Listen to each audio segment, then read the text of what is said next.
Good afternoon. Welcome to Grand Rounds today. Please remember to sign the attendance record at the back of the auditorium, and then also please remember to fill out the program evaluation and give us any ideas that you might have in regards to future topics or future speakers.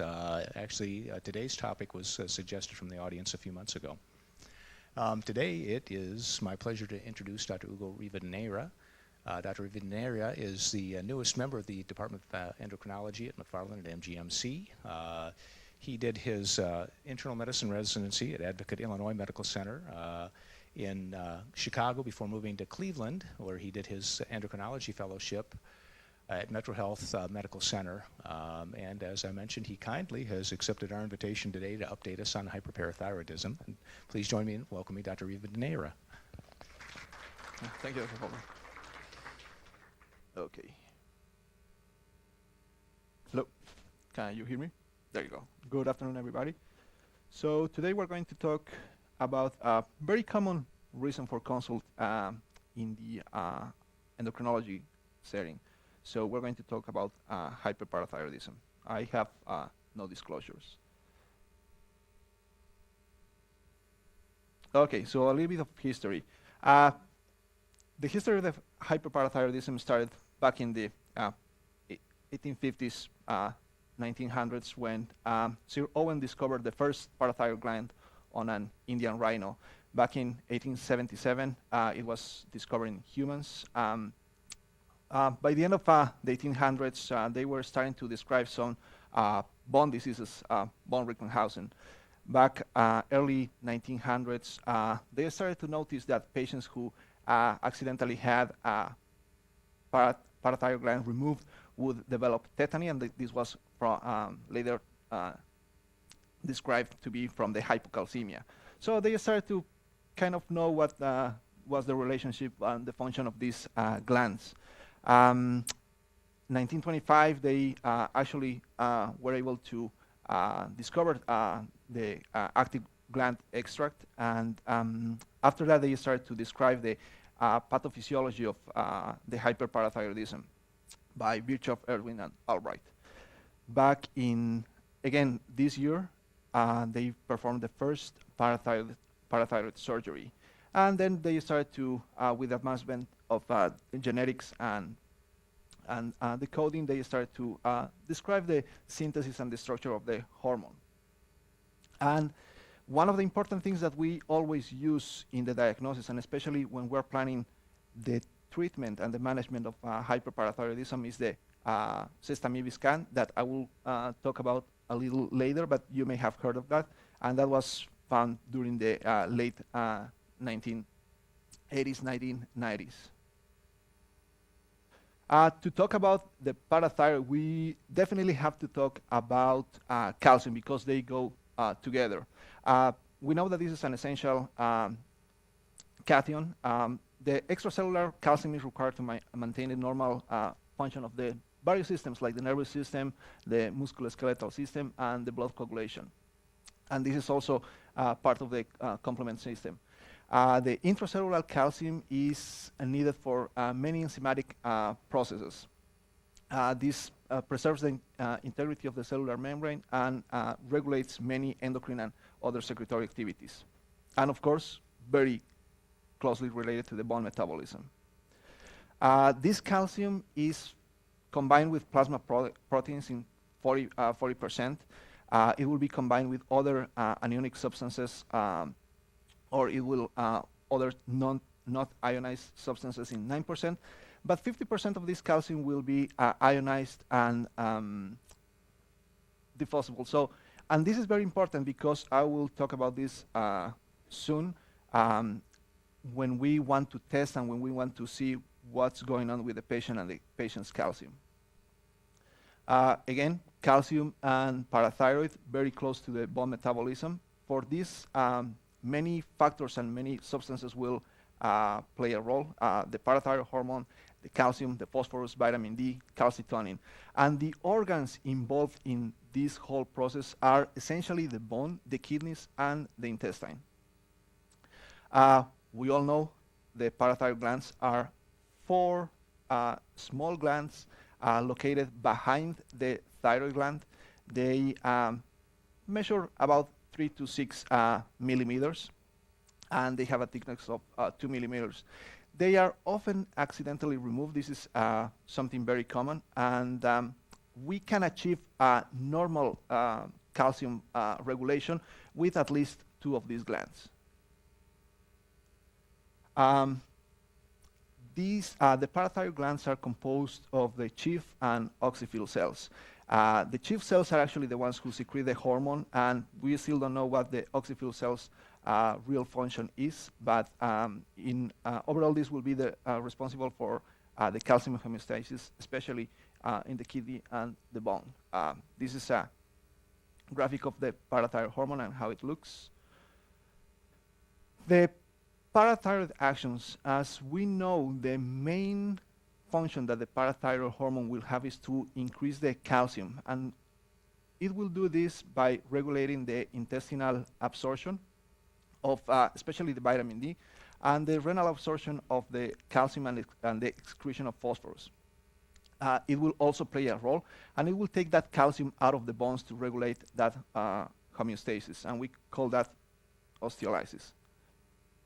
On the intestines, actually the intestinal cells do not have any receptors for the hormone, but it will indirectly stimulate the intestinal absorption of the calcium and the phosphate via stimulation the synthesis of the active form of the vitamin D, which is the 125 hydroxylated vitamin D, and this will actually stimulate these intestinal cells into absorbing the calcium and the other components. On the bone, the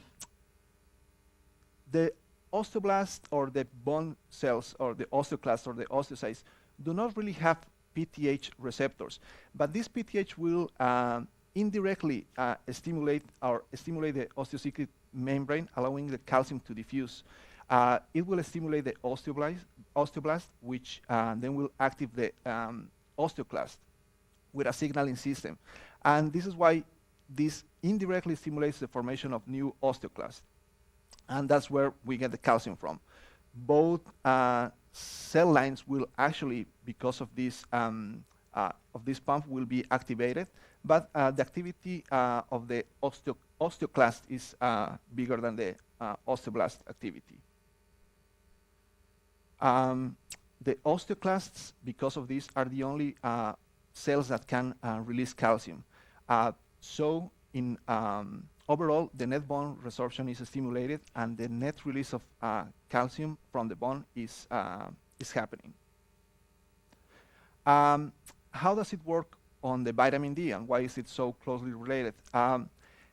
In the proximal tubule of the kidneys, the 1-alpha hydroxylase will convert the 25-hydroxy vitamin D into the 125-hydroxy vitamin D, which is the active form, and the PTH will stimulate this. It induces the enzyme synthesis by the action of the tubular cell receptor. It will, this synthesis will require several hours, and this PTH-induced synthesis is blocked by the 125-hydroxy vitamin D. So it's kind of a feedback and a loop that happens there. On the phosphate, it will increase the resorption of the phosphate released to the circulation. It will also reduce the phosphate reabsorption in the proximal and the distal tubules, and it will inhibit the renal cell sodium-dependent phosphate cotransporter. About the epidemiology of hyperparathyroidism, the incidence is 25 per every 100 patients in the general population. There are 100,000 new cases annually in the USA, and this incidence will increase with age, most commonly seen in patients 50 to 80 years of age, and it is more common in women. There are possible predisposing conditions that in some case reports that I was able to find. People with a history of neck radiation can have a predisposition to develop hyperparathyroidism. We know that the etiology most commonly is due to a parathyroid adenoma or hyperplasia. It is a very common finding in patients with the MEN syndrome that comes with hyperparathyroidism. And it can also come as there's a condition called hereditary hyperparathyroidism or the jaw tumor syndrome. 80 to 90% of all cases are caused by either malignancy, and this is for hypercalcemia, are either caused by malignancy or primary hyperparathyroidism. There are some other reasons that cause hypercalcemia, and those are vitamin intoxication, immobilization. Hyperthyroidism can produce this Addison's disease, the milk alkali syndrome, any other inflammatory disease, malignancy, as we said, and sarcoidosis. Some drugs that can be related to hypercalcemia are the thiazide, lithium, rhabdomyolysis can cause this. It's been described in patients with AIDS and other conditions like Paget disease, people with who are using parenteral nutrition, pheochromocytoma, and of course the parathyroid disease too. Generally, the hyperparathyroidism is asymptomatic. It will come with a chronic hypercalcemia, usually again, postmenopausal women. The physical examination will be normal, so there aren't really very key findings that we can suspect just based on the physical exam. Patients usually have a family history of calcium disorders and or MEN syndrome. In the case of the malignancy, the calcium concentrations will be higher, and there will be a more rapid increase in this serum calcium. And subsequently, the patient will be more symptomatic at the time of presentation. Usually, ambulatory patients tend to have hyperparathyroidism, and if they end up in the hospital, we can think that that calcium is coming from malignancy.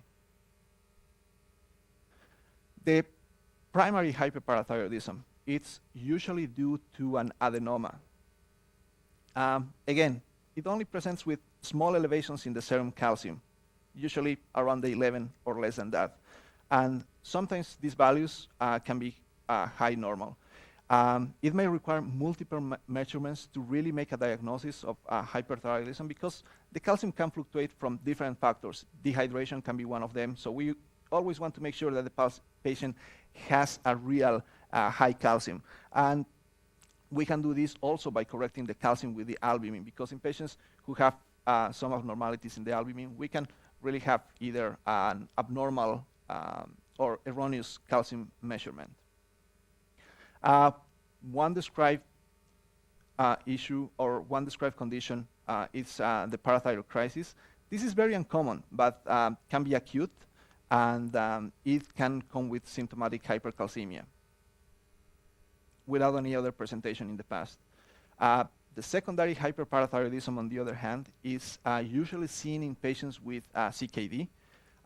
Again, the calcium levels will usually be mildly elevated, or they can be normal or even low.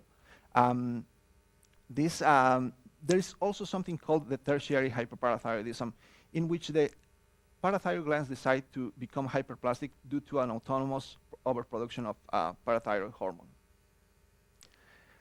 Again, we go back to the malignancy. And in this case, the bone metastasis will be one of the principal or main factors that will induce the osteolysis by the tumor cells, and they will do this via these cytokines, the tumor necrosis factor and IL-1. The non-metastatic tumors, they will secrete a peptide related to the PTH-related peptide. The lymphoma can produce the hypercalcemia due to PTH-independent production of calcitriol from these mononuclear cells. And we usually suspect that the hypercalcemia is coming from malignancy, from something different than hyperparathyroidism, if we see very high values like 13 or so. We already showed this slide about other causes of hypercalcemia that we can think of. The pathology. Again, most likely the primary hyperparathyroidism is due to a single adenoma. We can see double adenomas too, and hyperplasia, such as in the MEN syndromes. The incidence of parathyroid carcinoma is very, very low, but it can also present with typical findings of primary hyperparathyroidism. The parathyroid adenomas will usually have a follicular arrangement. They usually have varying mitosis, cell, and nuclear size.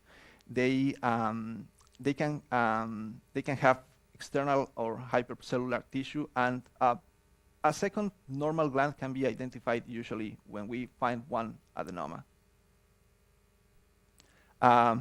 This is just some genetics. The polymorphism of PRAD1 oncogene will be the one that can cause the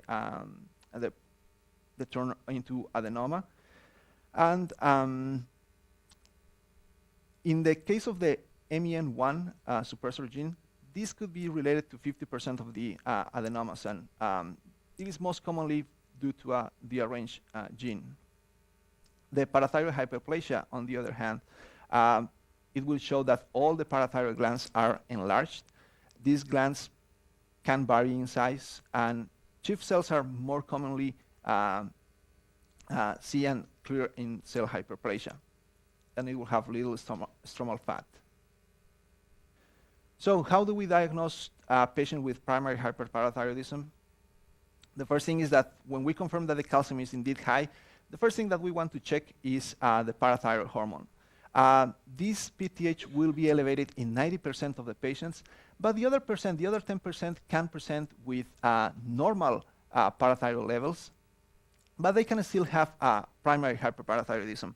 And this is something very common found in the clinical setting. You will see that a patient comes with a calcium of 11 and a normal PTH, but this PTH should normally be suppressed. So if we find that there is an inadequate normal PTH with a high calcium level, so then we want to suspect that the patient can have a primary hyperparathyroidism as well. In case that we find an elevated PTH and we are not sure if this is primary hyperparathyroidism, lithium, thiazide, or FHH, which I will describe later, can produce also an elevated parathyroid hormone. This is a plot that I really like. You can find it in UpToDate. So whenever a patient comes to me for evaluation of possible hyperparathyroidism or hypercalcemia of unknown cause, I usually go to this plot. So we have the calcium value here, and we have the parathyroid value here. So we can correlate this, and usually the blue area here reflects primary hyperparathyroidism, and the red plot here represents malignancy. So usually patients would come with a calcium of 11. But if you see here that the parathyroid is normally suppressed, so if we correlate this, we can suspect malignancy rather than hyperparathyroidism of this patient. On the other hand, if we have a patient who's coming with a high calcium value, 11, 12, but we also see that the PTH is high, so definitely this falls into the range of primary hyperparathyroidism, and we can make the diagnosis already. So kind of a no-brainer if we use this plot. So again, what I was telling you, for the assessment, we want to confirm that the calcium is high. That's why it is very important to make the correction of the calcium and correlate that with the albumin level. And then we can check the parathyroid. If this is normal or high, inadequately normal, we will call it, we can make the diagnosis of primary hyperparathyroidism. But if this PTH is low, so then we can think about malignancy, vitamin D intoxication, granulomatous disease. And in those cases, we want to move and check a PTH-related peptide. In case that we are suspecting some kind of malignancy, this will be elevated.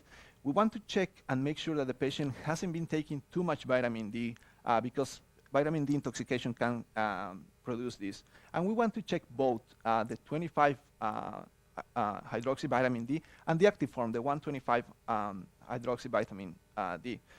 We want to make sure that the patient is not thyrotoxic, and of course we want to screen for multiple myeloma because this condition is very well known to have hypercalcemia as well. Vitamin A intoxication can also produce this. So some studies here. This study was done in Australia back in 1991. They reviewed 60 cases of primary hyperparathyroidism. 50 of them had single or double adenomas, 10 had a hyperplasia, and they measured the total calcium, the ionized calcium, and the parathyroid levels.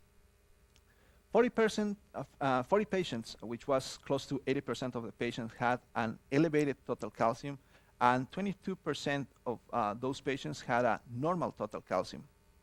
On the other hand, they had an elevated ionized calcium in 98% of the patients, with the elevated parathyroid hormone in 82% of the patients, and only 2% of the patients had a normal ionized calcium. So the conclusions from this study was that measuring an ionized calcium is superior to measuring a total calcium, even if we correct that with an albumin in the diagnosis of primary hyperparathyroidism. We can use, and we should actually use, the ionized calcium in cases where the total calcium is in the normal range, but we are still suspecting that the patient may have primary hyperparathyroidism. And again, normal parathyroid levels, parathyroid hormone levels in primary hyperparathyroidism is relatively common, as I was describing. 8% of the patients with primary hyperparathyroidism will have normal total calcium and even normal parathyroid. And this is very delicate and kind of difficult to diagnose. We usually guide this if with the patient's symptoms, other conditions, et cetera, et cetera.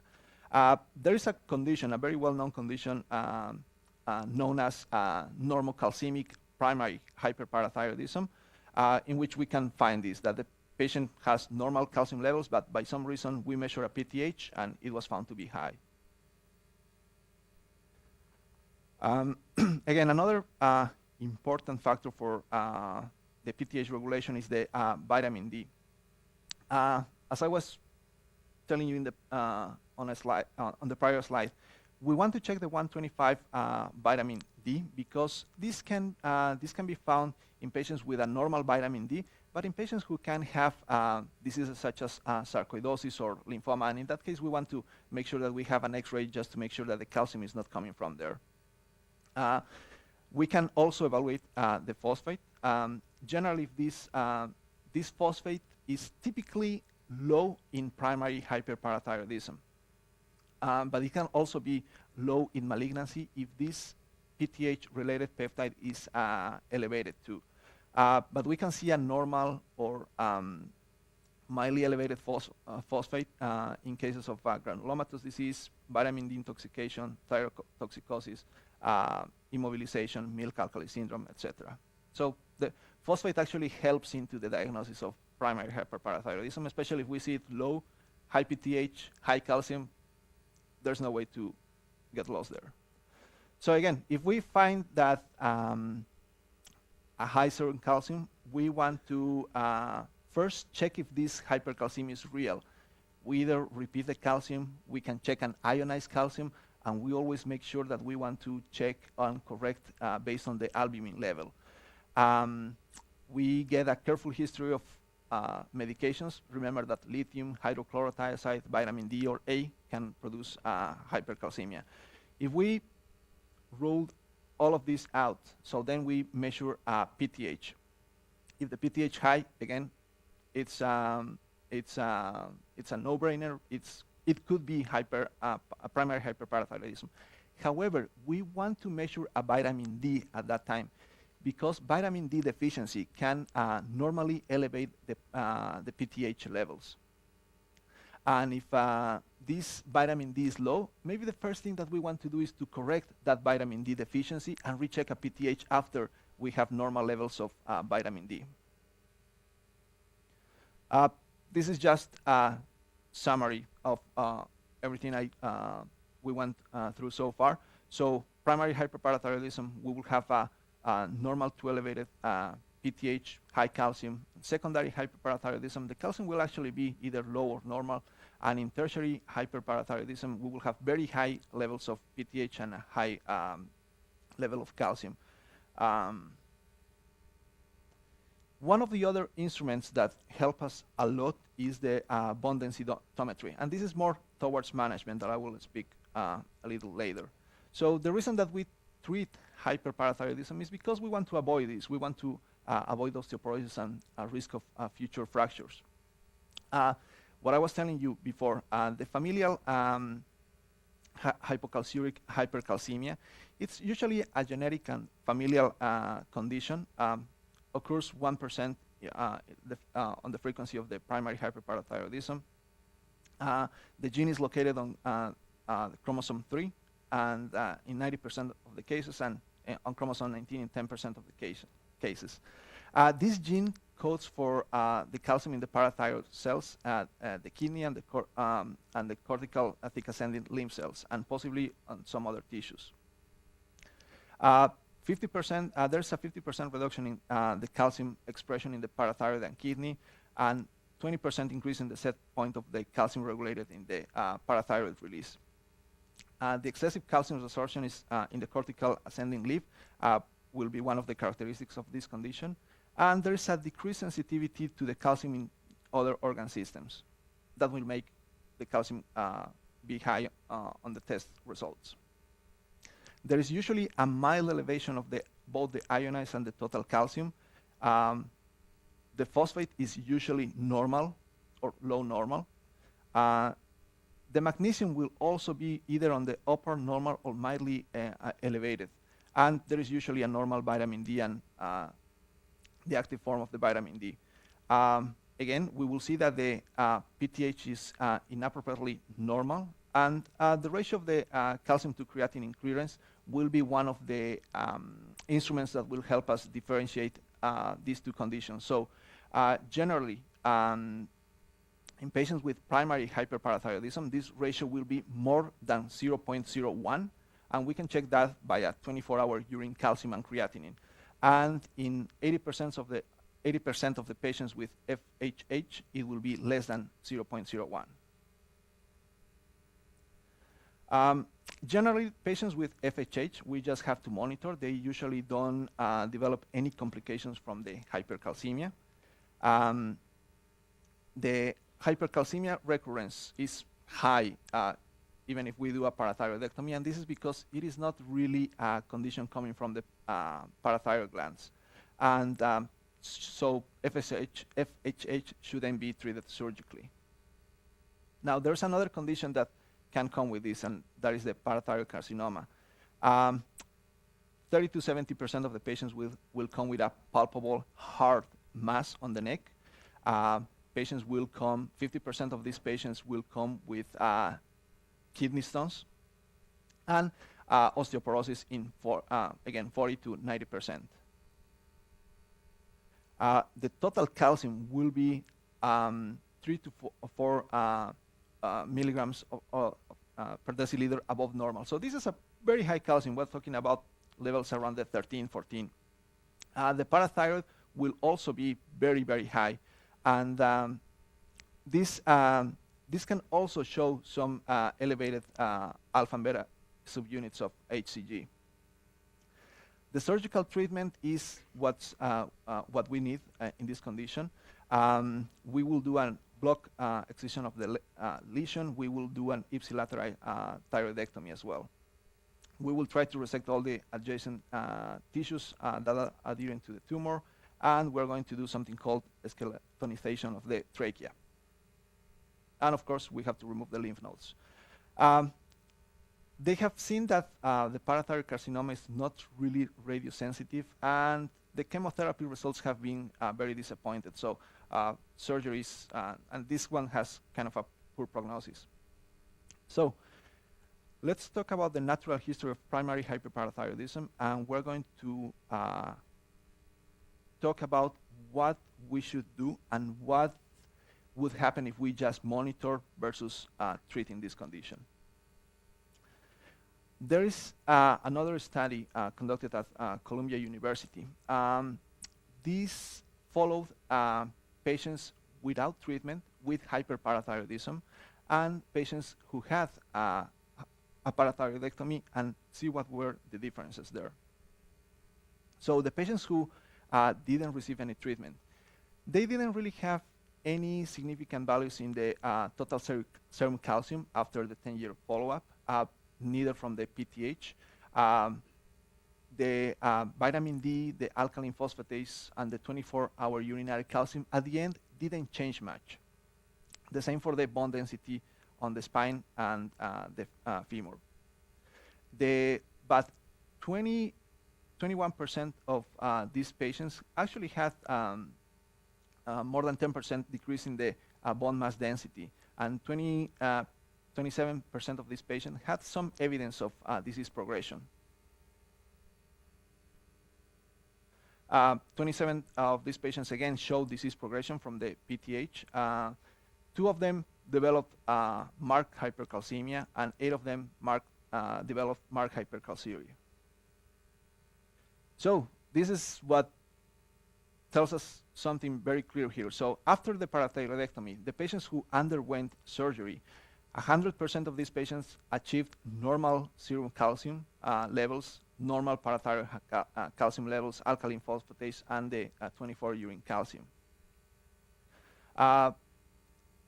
From these patients, so this actually, what this tells us is that the parathyroidectomy in patients with primary hyperparathyroidism is the only curative therapy to correct all of these calcium elevations and the complications that it can carry.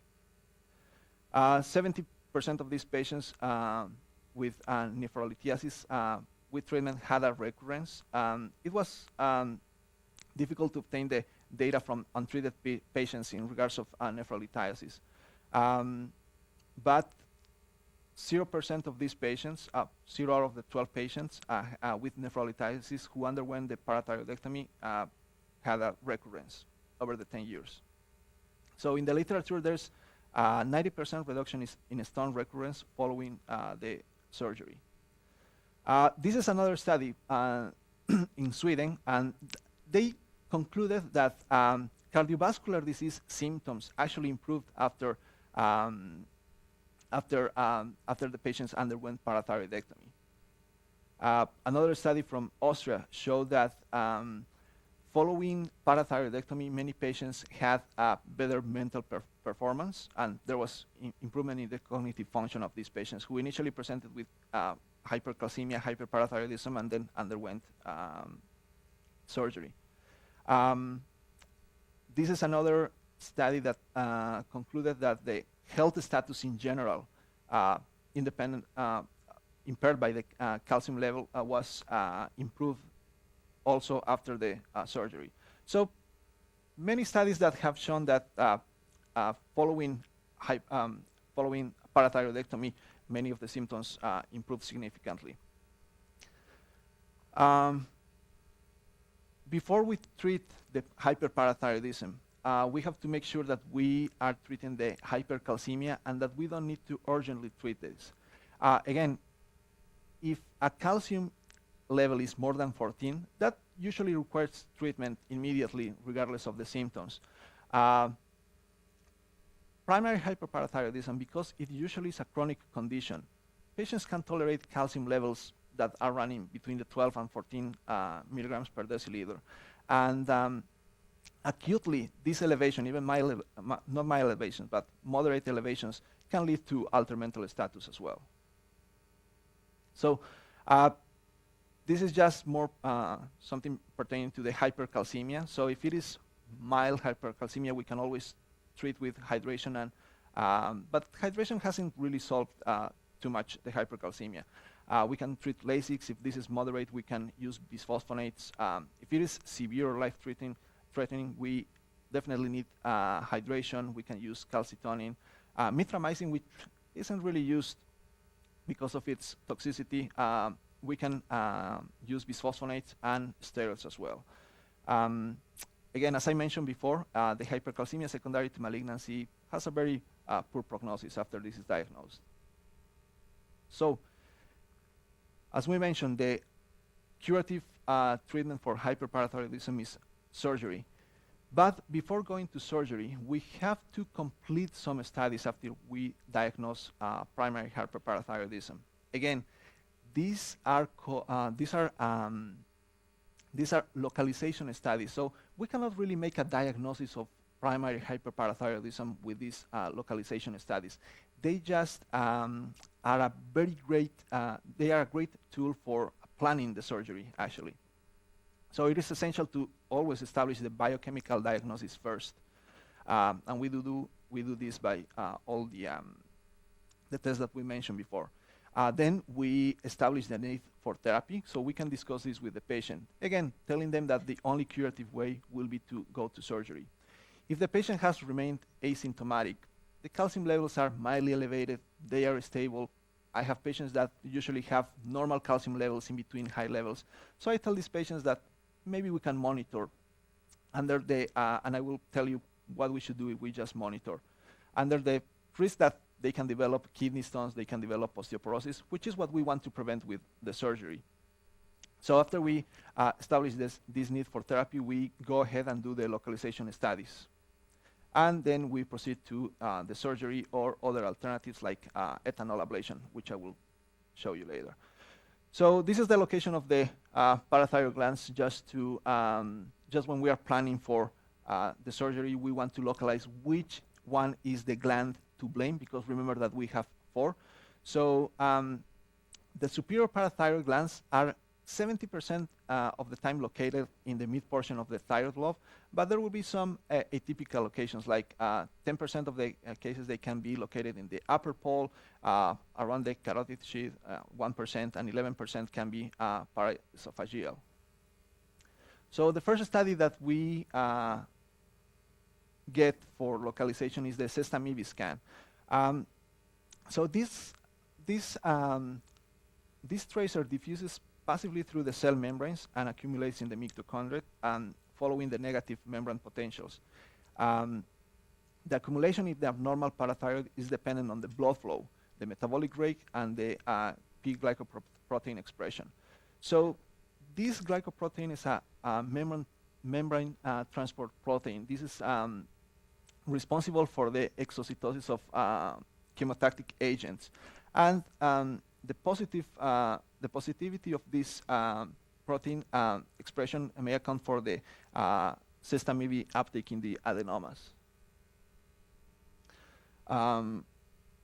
So the sestamivy will allow us to three-dimensional images, lowers the radiation exposure. It's usually given IV. The normal parathyroids will not uptake the tracer, and it will be positive in abnormal parathyroids. It is more rapid. It has a more rapid washout from the thyroid. Another method to localize the parathyroids is the ultrasound. This is best for those parathyroids that are located either intra-juxta or infrathyroidal. It is rarely helpful for ectopic glands and cannot image the mediastinal glands if there is a location of them. And they can also be helpful in identifying coexistent thyroid pathologies, such as thyroid nodules that will need surgery at the same time in case that we find them. It has a sensitivity of 65 to 75%. It's relatively inexpensive and doesn't carry any risk, and it is basically well tolerated. So this is an ultrasound of the parathyroid glands, and this is what we many times find in the patients. So the patients either come with a thyroid nodule, and we incidentally find a parathyroid adenoma, or they actually come for with hyperparathyroidism. We confirm that the surgeon wants to do a localization study, and they find that the patient also has a thyroid nodule. So if you see here, this is a common characterization of the left parathyroid adenoma. And you can differentiate that from the thyroid nodule because it is not usually contained. I think I have a slide. It is not contained within the thyroid nodule. So, yep, this is a parathyroid adenoma again. Try to see this membrane that it is separating the thyroid gland. So this is the isthmus. This is one of the lobes. And you see that the adenoma looking more hypoechoic here, and it's differentiated from the thyroid gland. Another imaging study that we can use is the CT, although not really sensitive, 42 to 68%. This will be helpful in locating ectopic glands. It can be expensive. There is small radiation exposure, as we know. And if the patient has any metallic clips, that can produce some artifact. We can also use an MRI to localize these parathyroid glands. They usually have a sensitivity of 57 to 90%. Again, will be helpful in ectopic glands, does not require contrast, can be expensive as well, less well tolerated by the patients, and it has a relatively high false positive rate. Another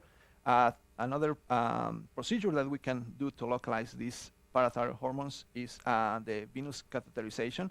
This will be useful in those patients who have a persistent or recurrent hyperparathyroidism, when we don't have any other imaging that can show where these offending glands are.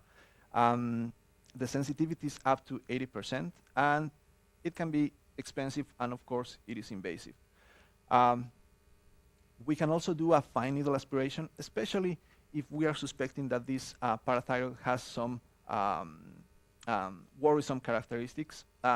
So we can do this needle aspiration either using CT-guided biopsy or an ultrasound biopsy.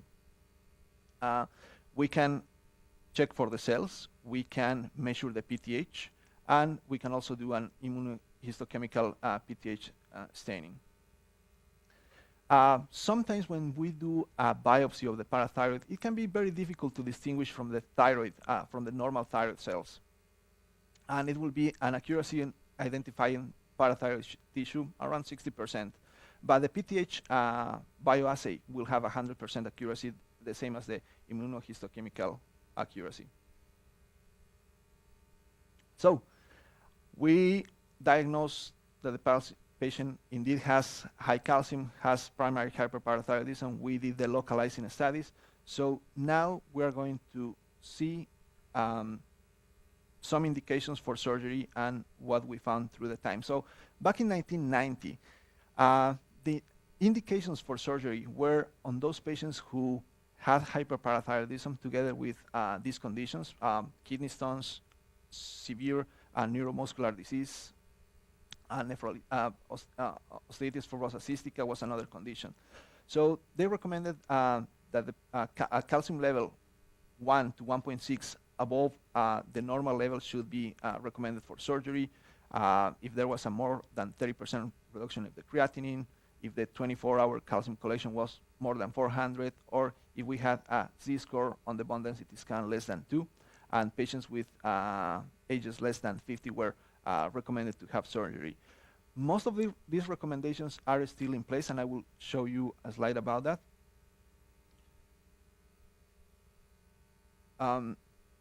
The NIH also said that 100% of the patients with symptoms should be good candidates for surgery, and probably 37, close to 40% of asymptomatic patients can also go to surgery.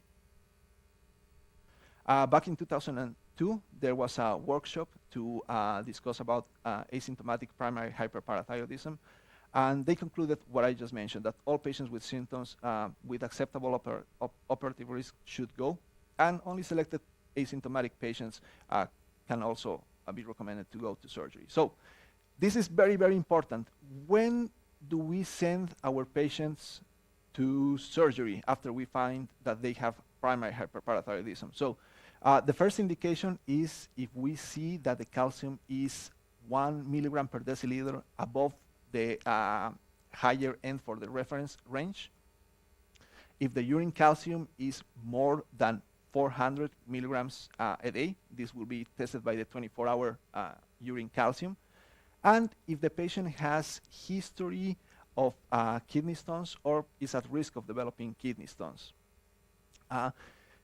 We also lately have seen that if there is a reduction of the GFR, or the creatinine clearance, we also want to consider these patients candidates for surgery. We always want to obtain bone density, and if we see that the patient has a score of minus 2.5 or any vertebral fracture by other imaging, those patients are surgical candidates. So in these regards, if a patient also has a history of a fragility fracture, which is a fracture that shouldn't happen with minimal trauma or so that's another indication for the patient to be considered as a surgical candidate.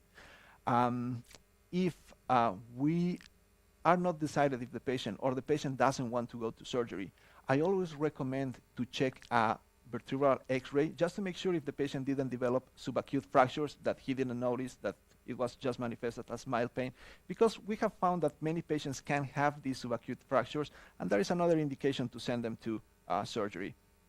And the age is important because this gives us a very good prognosis. So if the patient is less than 50 years, we can send them to surgery.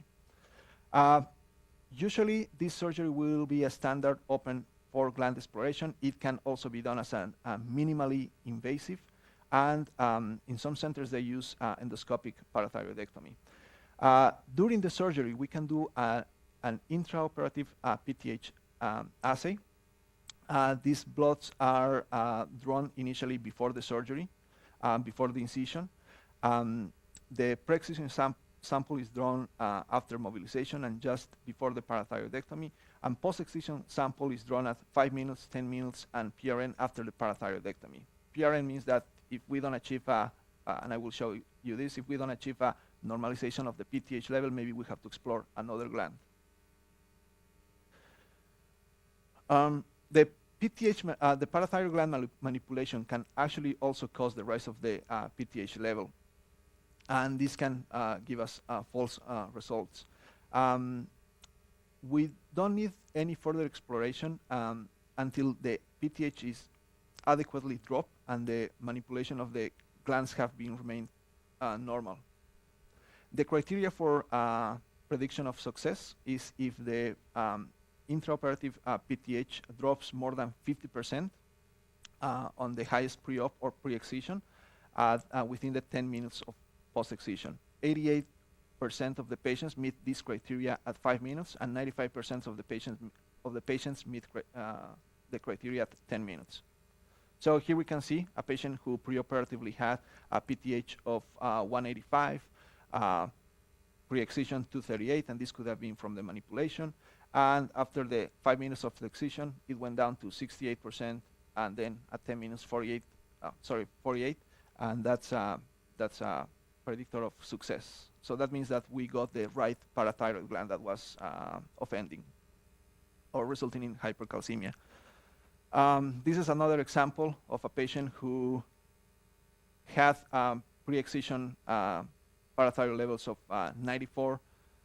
He didn't achieve the 50% at 5 minutes, but then I think that this was an example of a patient who had to have another gland removed and then started to achieve the reduction of the parathyroid. Yep, it was a left first, and at 5 minutes, it went from 88 to probably, let's call it 100 to 94. So they had to re-explore the right inferior, and then we achieved the normalization of the PTH. These are just some criteria, interpretation criteria through the years. Again, they were mentioning that it should be 50% at 5 minutes. Other authors said at 20 minutes we should achieve the 50%, and different numbers there that were. But the ones that I mentioned before, those are the ones that we want to use to predict the success. Another treatment option, this is especially in patients who are very ill, they have poor prognosis for surgery, etc., we can use alcohol ablation. The success rate is 80 to 85%. And there is potential for recurrent laryngeal nerve palsy, and is rarely used. And I think that's it. I wanted to find one from Iowa, but I couldn't, so I stole one from my last visit to the Mall of America there. Okay. I don't know if you have any questions or anything.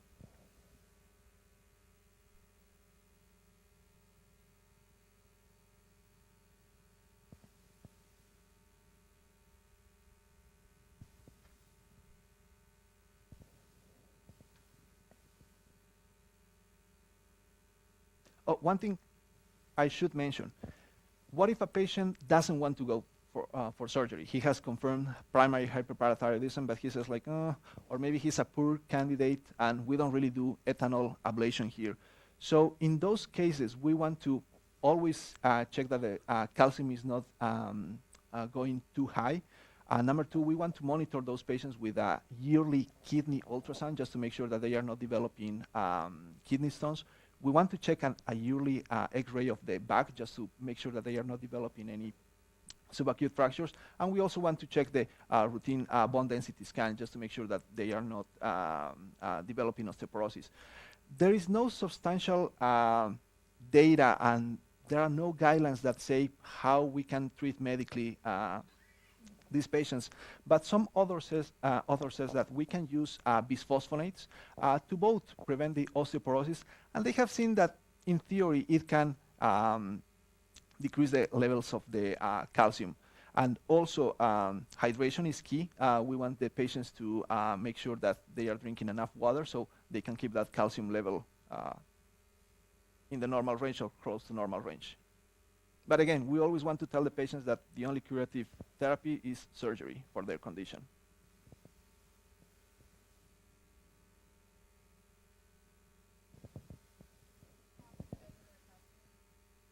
Excuse me? Oh, so in a patient, I usually ask the patient to check it at least every 3 months if they are not planning to go to surgery.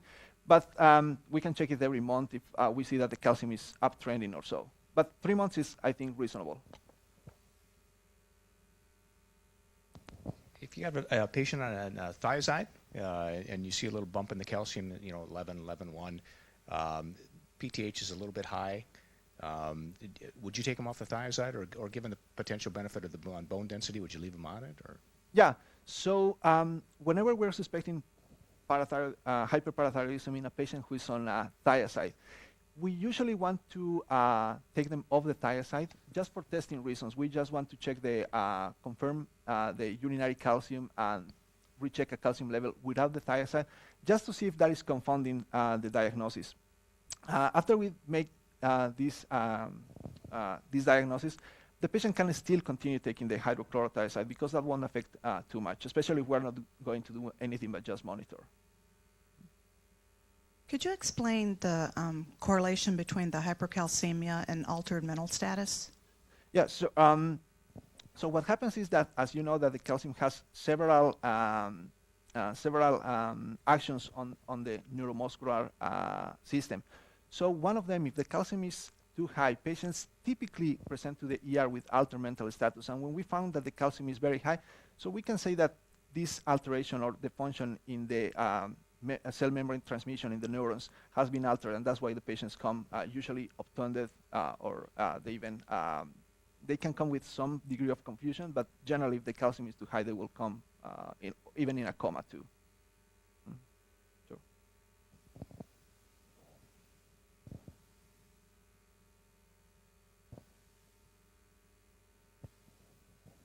Thank you.